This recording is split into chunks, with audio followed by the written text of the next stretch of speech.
butterfly lovers. My name is Elizabeth Hill Cooper. I am the CEO of Victorian Opera, and it's my very great privilege to introduce you to Molina Asthana, who is the co-founder of the Asian Australian Foundation, and Molina is going to be our host and moderator today. So welcome, and I'm going to introduce our creative team. Will come out, and our cast are just finishing getting changed, so they'll join you in a minute. So please come through.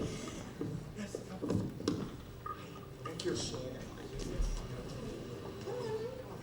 Hi.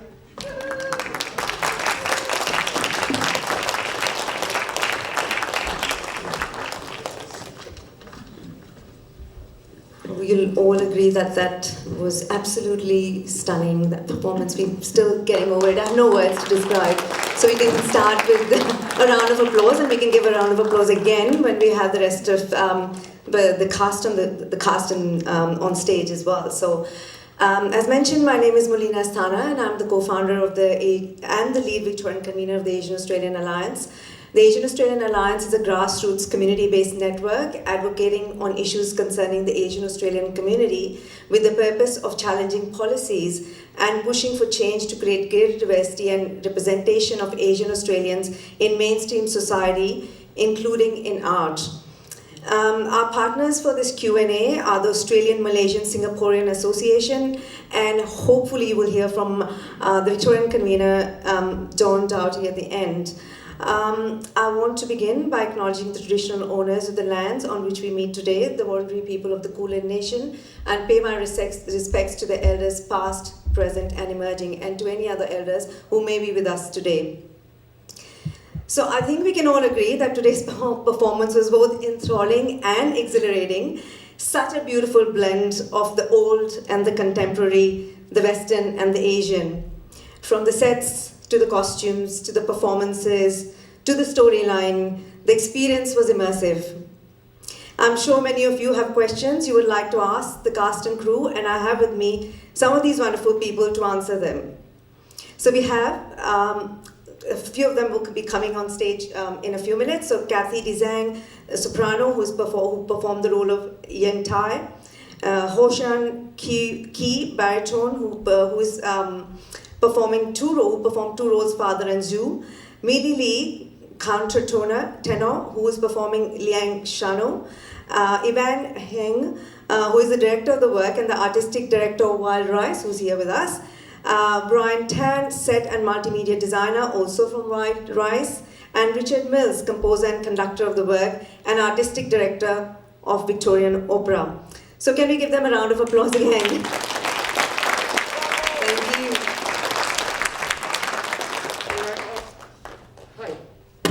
Sorry, may I ask for these footlights to be brought down a bit, please, because they are burning our eyeballs. Hi, and then we can see you a bit better. Thank you so much, and thank you, Molina. Great. Thank you so much. Yes. We will begin with you, and we wait for the other questions when the cast comes in. So, Richard, this one's for you, and perhaps Ivan, if you would like to answer this one as well. How did the concept of this opera come about, and why did you explore this particular theme? Well, that's a long story, and it's a story of personal relationship. In this very theatre, was it in 2000 or 1999? No, 2002.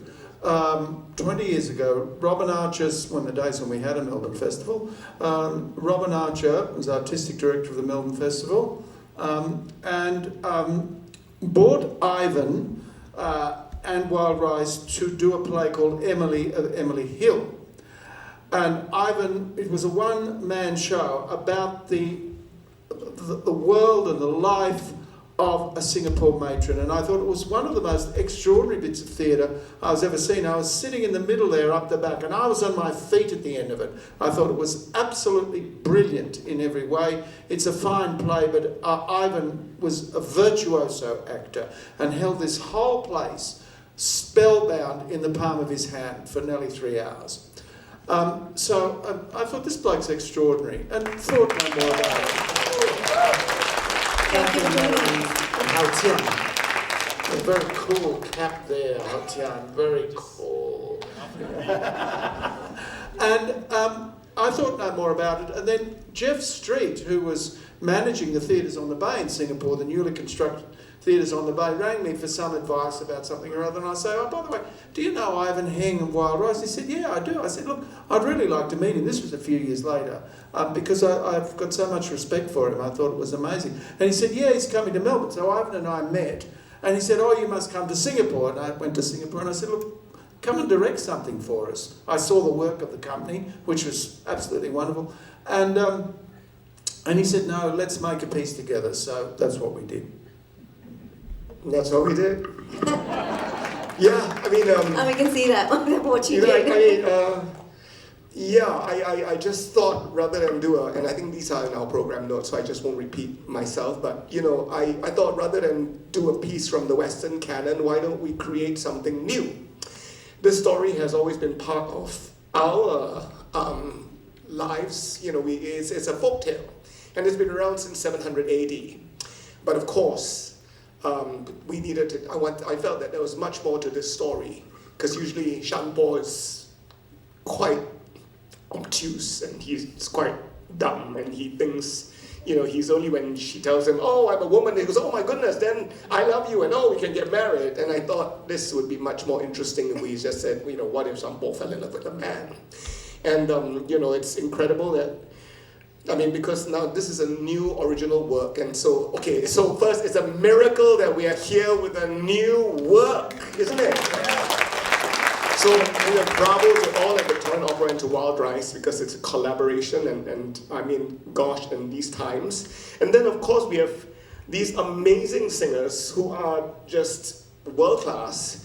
But I have to say that they're just not only singers. It'd be very easy for a director, and most opera directors just arrive and they just park and bark. So they tell the actors to just park, and then they bark. And so we're no parking and barking. And these are incredible actors, because the libretto is, Joel Tan's libretto is so nuanced. And they take such an incredible leap of faith into a journey, and they take all of us on this journey. And so you have Cathy-Di Zhang, Meili Li, and Haotian Qi, who've just brought their game and breathed life and gave voice to these characters. And of course, Richard's music, if you've been listening to it, it is so layered. There's not just the tune, but just layers of subtext about the struggle, and it comes with a kind of struggle and clash. But you have to come again, listen more closely. Okay? Thank you. Thank you. And I think unrequited love is something that is common in a lot of cultures. There's a lot of stories, folklore about that love, that unrequited love. So I think that's what hopefully connects with the audiences. They're not necessarily. The love is required. The love is requited. It's not unrequited. Just that love is banned. The love is the love that dares not speak its name. The love is the love that Shakespeare writes about. That all that exists in all our cultures. That is the love. That is the love. Yeah.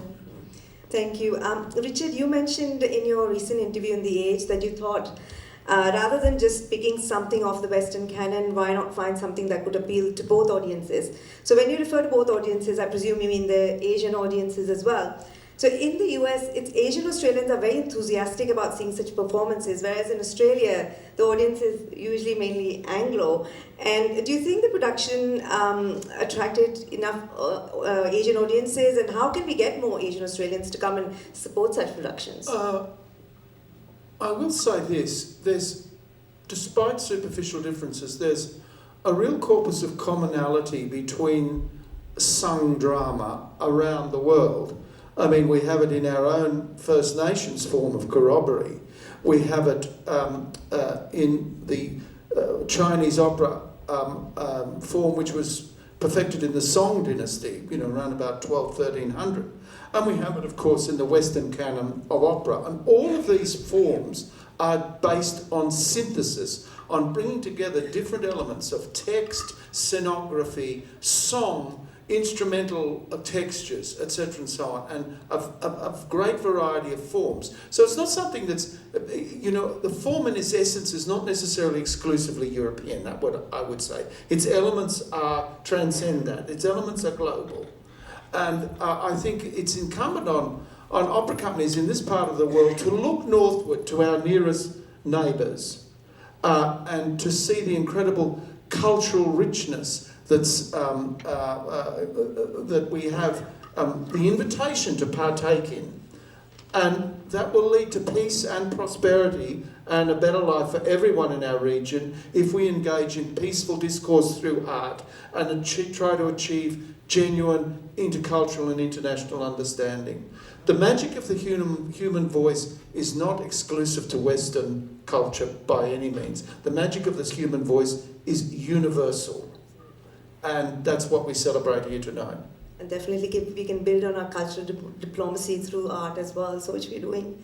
And we have one of the great musics of the world. I mean, Indian classical music is its complexity and its wonder. I mean, it's there for us. And also the wonderful popular forms of Italy, like Bollywood musicals. I adore them. I think they're just the best. It's fun. So, we'd be very much mistaken if we think that opera is in its essence, is an exclusively Western art form. It isn't. It is. Thank you. And Ivan, probably following on from that, so the storyline is based on Asian cultural practices. Not many stories of this kind were being told to mainstream audiences before. And for us, definitely here in Australia, we don't see too much of that. And this is a more recent phenomenon. So what is the reason for this? Or do you think it's been happening for a long time? I mean, it's Western opera, so what you have, Madama Butterfly, and you have Turandot, and they're always seen with white actors and bad makeup.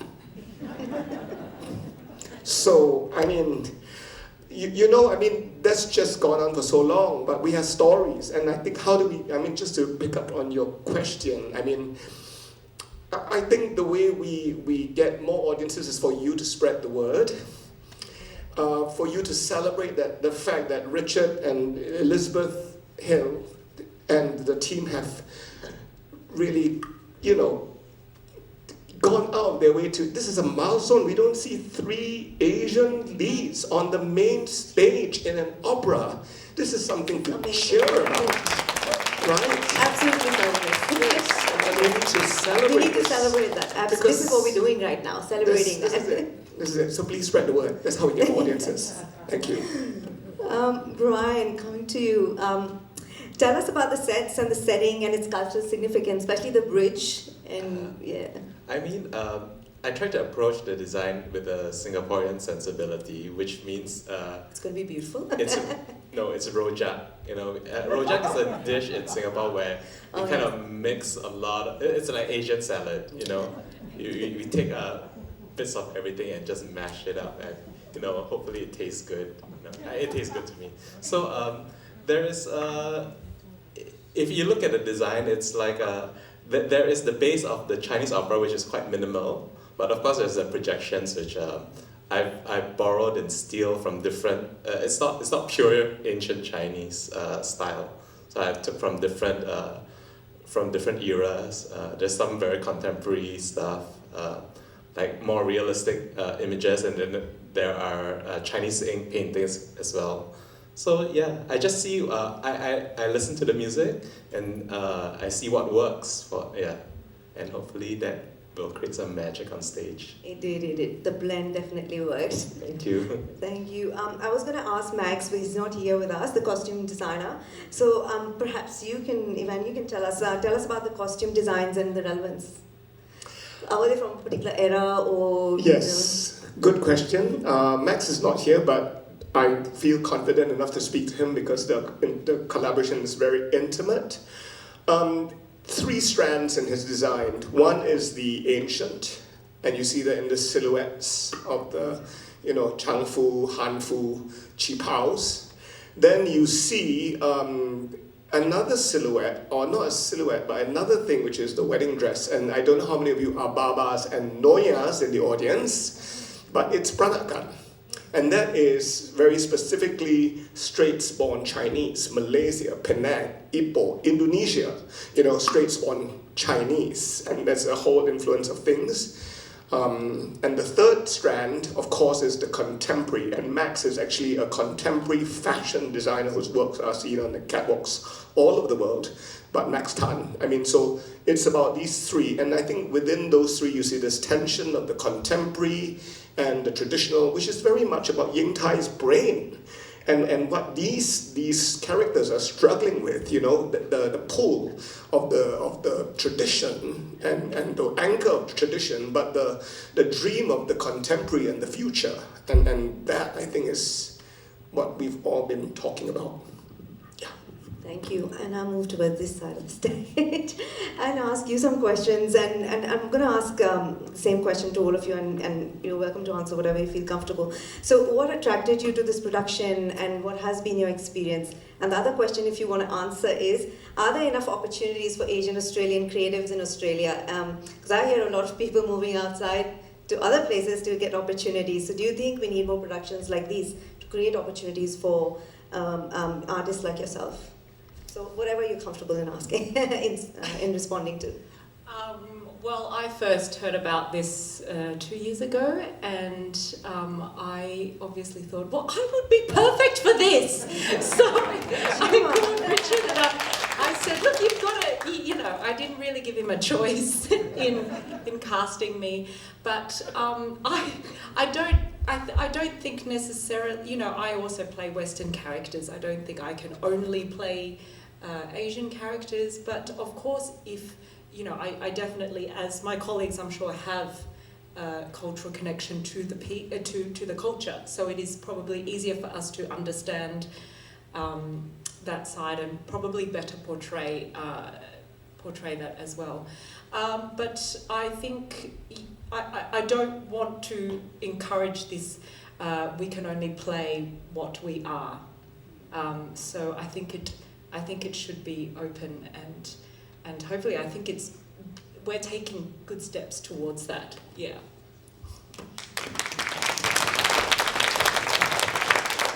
So this is my first time in Australia, and I'm really loving it. And so I'm not really an Australian-based singer. It's really interesting experience for me because it is a very well-known story in China. I'm Chinese, 100% Chinese. So, but it's a very interesting way to look at it because it's sung in English and it's a new, completely new libretto and completely new music. And also this role of Liang Shanbo, as Ivan just said, it's interesting that for me to learn this role or to play this role, to be inside this role, the process is very interesting because there are a lot of subtleties. And I think what really attracts me is that basically Liang Shanbo fell in love. The love comes first before the gender. That's what I feel. And it's very interesting that Richard had in mind for a countertenor, because a countertenor is, in my opinion, it's a little bit like, it's definitely a male voice for sure, but it's a little bit beyond the gender, because when you listen to a voice, if you don't see the person, the first thing you are going to think is that a man or a woman? But a countertenor will kind of take away this kind of thing and give you a bit of a distance, almost like an otherworldly feeling. And I think it's actually really perfect, personally for me, for this role. And on top of that, there is another layer which is interesting, is because in China, I'm always compared with this Nandan, like the Danjue is like the man singing the female role in the Peking opera, Chinese opera, and they always have this. We always have the same kind of style of makeup. That the first time, it's the first time for me to wear those makeup, but I'm singing countertenor, which is a aesthetically very different voice. So it's really an interesting feeling for me to trying to navigate and find a connection back to it. But I think in general, this is a very Chinese, but also very international. It's a very much of a mixture. It's kind of, it's in a way, funny enough, it looks very Chinese, but at the same time, it's beyond this just the Chinese culture. It's my personal experience. Thank you. Well, this is my another daddy role. As a baritone, you know, you always play the brothers, dad, criminal, master, sometimes But this time, yeah, I'm the youngest, but I have to disguise myself in a very big beard. 'Cause the other day, yesterday, after the opening night, we had a reception, and no one can, recognize me because I was always wearing this big beard. Anyways, it's been such amazing experience working with the VO, and I've been doing operas based in Sydney with Cathy, with all other colleagues for 5 years. I came to Australia in 2017. Well, when I was in China, I did a lot of those kind of stuff, like very traditional, wearing makeup, wearing Chinese traditional clothing. But I kind of lost it ever since I came to Australia. And also, it's very rare for us to sing something very traditional on the opera stage. This time is actually a very great chance for us to show what has our culture brought to us in our life. Because sometimes it's not just the music, the symbol of music that gives the idea of the Chinese culture. It's the way we walk, the way we talk, and the way we think is kind of different. And what makes international more international is about to bring your own culture to this land. We're in Australia. As a Chinese community, we have to do this to just make this culture more beautiful. That's what I thought. So I'm going to open it up to the audience now. I think there should be someone down there with a mic. And I can't see much though from here. Do I have a question somewhere? No mics? No, thank you. Is there a mic in the hall? There is a mic there. There is a mic. If you raise your hand, then the person with the mic will find you. The center. These lights are quite blinding. Will you turn off the floodlights for them, please? Turn it off completely. What is the meaning of the patterns on the floor, please? The black strokes and the white. Thanks. It's Chinese ink. It's Chinese ink. And to be honest, it's the carpet design of Max Tan's studio. I said I like that. And actually his costumes if you look at Divinity's costumes, they are like a mirage. And actually all his costumes are in silk, but the entire costume is actually hand painted in Chinese ink. And so here they're just part of this platform. They storytell, they set the frame, they tell the story. Yeah, and I mean, Yingtai and Shanbo become divine beings beyond this world, beyond language, beyond form. Yes, beyond us. Yeah, and that's us. In the future, there's a place for us, right? And somewhere, sometime. You know this.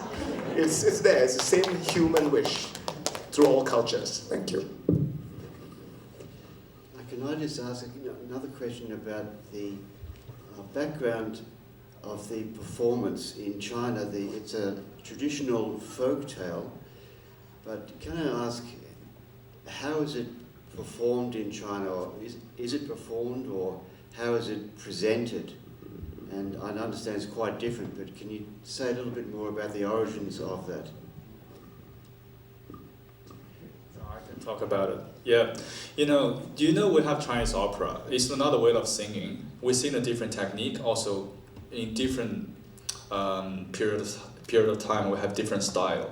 And for the makeup we're wearing, it's actually from southern China. It's another type of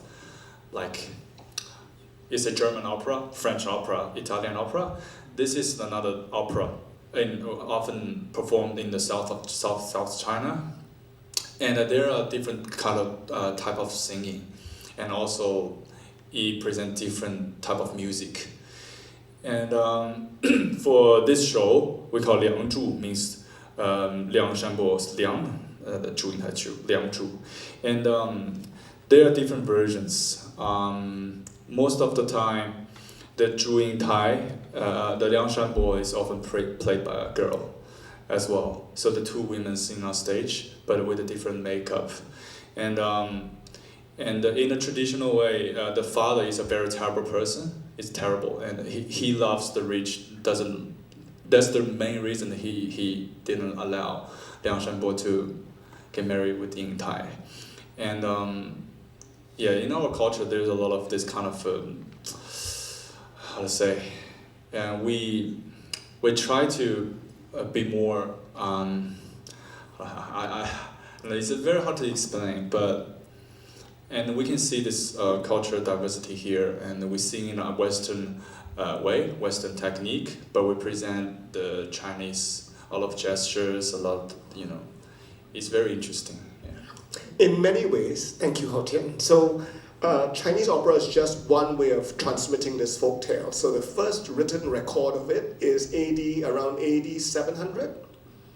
That's the first written record. So it's probably been a folk tales, right? And as a folk tale, it's owned by the people, it's owned and retold by a generation. In 1964, 65, I think there was a very famous movie, and that's with two women in it. And I think that's, and then there have been other more, Sweetheart also did another movie, and that's so in film. And then there's the Butterfly Concerto, is probably the most famous piece of Chinese music, a violin concerto. That's music. You just, think of that as Chinese Western music. And so there are novels, there are films, and there are countless versions of it in the Chinese opera. So, and this, I believe, is probably when we started on it, it was, maybe still is, the first Western, this is the first Western opera depiction and telling of this story. So, yay, milestone. Thank you.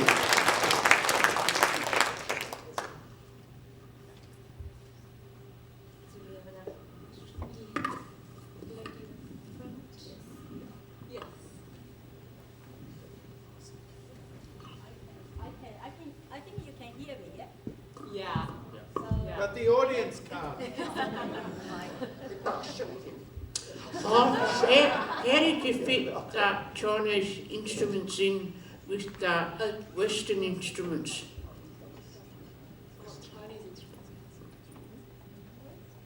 Can you repeat the question? I think somebody else. Oh, sorry. Okay, I thought it was somebody else asking questions.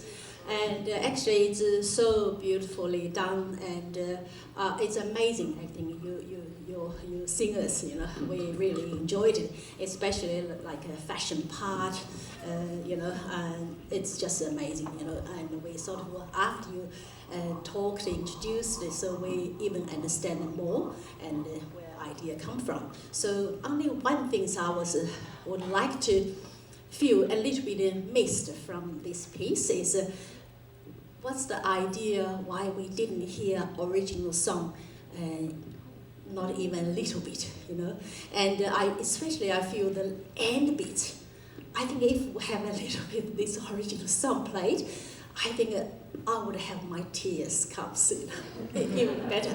But I just I know this is a creative piece. I really appreciate it, You bring all the contemporary and modern and Western into this Eastern story, and classic folk. And but I just wondering what is behind it not to use any of original piece of music. Thank you very much. Copyright, surely. But what is the original music? Are you talking about a concerto? The concerto. The violin The concerto, but that's also a contemporary composed piece. It was not back in 1,300 years ago. It was written for violin. Sorry. By a committee. Serious, it was. Yeah. There are traditional elements in the orchestra, the pipa and the Chinese flute, the Chinese lute and the Chinese flute. And their music, their recurring theme, which introduces the academy and the master, is based on the traditional gestures of those instruments in dance, in dance music, in Chinese dance music. It's a very kind of quirky little tune that keeps coming back. But it's my tune. It's not lifted from anywhere. But it's meant to suggest that folkloric element without being too referential, out of respect. I mean, we make a palette of various layers which hopefully serves the drama. I think many people want to hear that, you know. But we always we don't necessarily give the audience what they want, but we give the audience what, you know, can challenge them or tease them and say, because there are other tunes here. If now, maybe 100 years' time, you'll hear, a young man must leave home to find the joy of coming home. It's another tune. It's a new tune. So think of it as Lady Gaga launching a new composition on the world, and this is what Richard has done and Joel has done. So it's new. Yeah. We may have time for one more question. How did you fit the Chinese instruments in with the Western instruments? It gave me, I must say, a great deal of trouble because the thing about the pipa and the dizi, the flutes and the lute, is that they have a very pure sound, which is based on pure scales. So that there are, I think, 7 flutes that Dong plays, each in a different key, and the tonalities of the piece are organised when those instruments are playing to give them a comfortable background so that they can express their genius, which is to inflect the pitch within the mode with all sorts of little conventions, with breath pressure, with slidings and things like that. But they also can be capable of great virtuosity.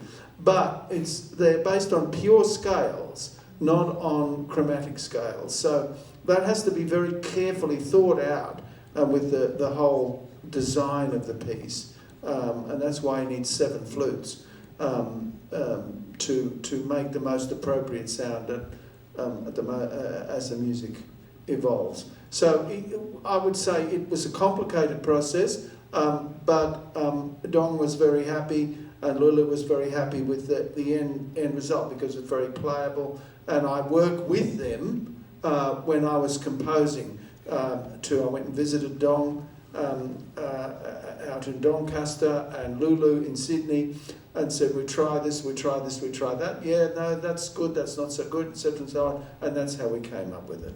So it has a human story as well as a technical story. And I'm just going to say this because Richard has written for pipa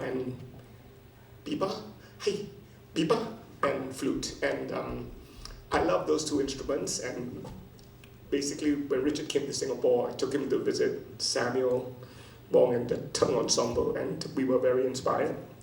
And the 2 things that I think about, how I think about them as human voices, because the flute is breath, it's all breath, and the pipa is plucked. It's like and vibration, but it's plucked. You know, and strummed, and one is breath. And I think that's kind of whole of our human being. I mean, in the way those instruments come together. Yeah, and Richard, I mean, someone asked me whether or not Richard Mills was appropriating Chinese culture in his music as I stepped into the theatre. And I said, I think you need to come and listen to the music because I don't think it's just cut and paste. It's very, very finely wrought. It's very thoughtful. It's sophisticated, and it's woven in.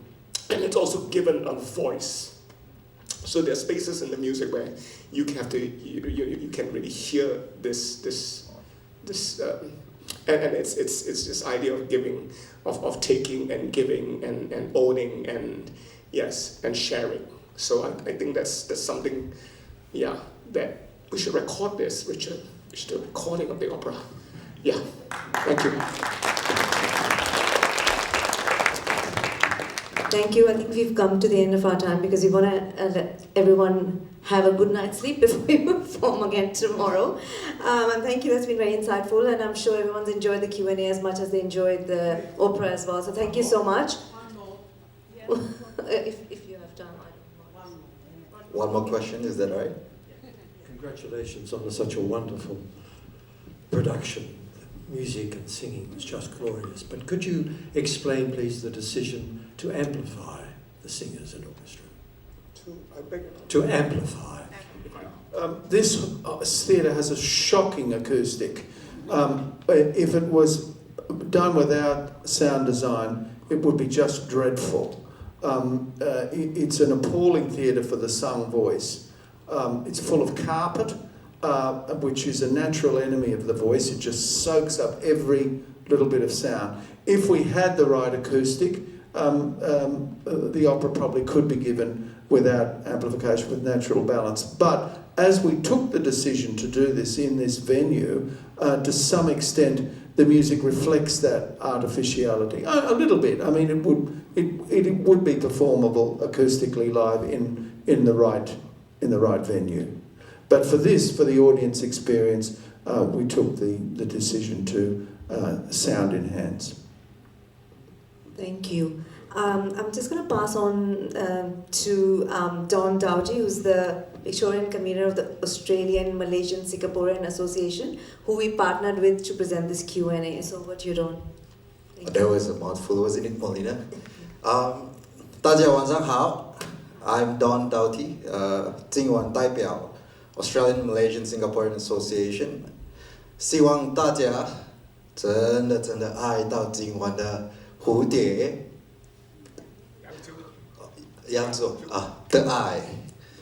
Okay, and thank you, Molina, the co-founder from Asian Australian Alliance, for moderating this Q&A. And I overheard that our cast and stars today are a little bit tired, and they haven't apparently eaten. So I feel so pity.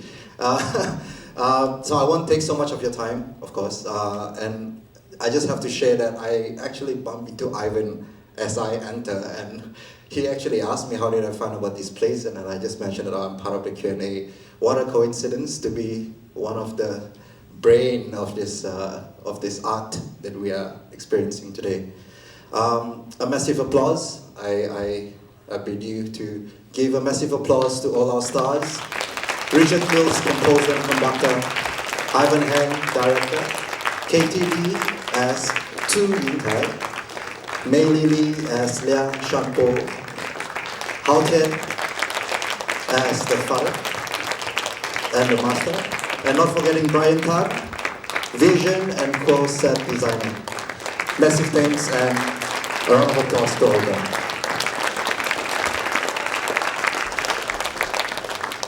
All right. Thank you so much.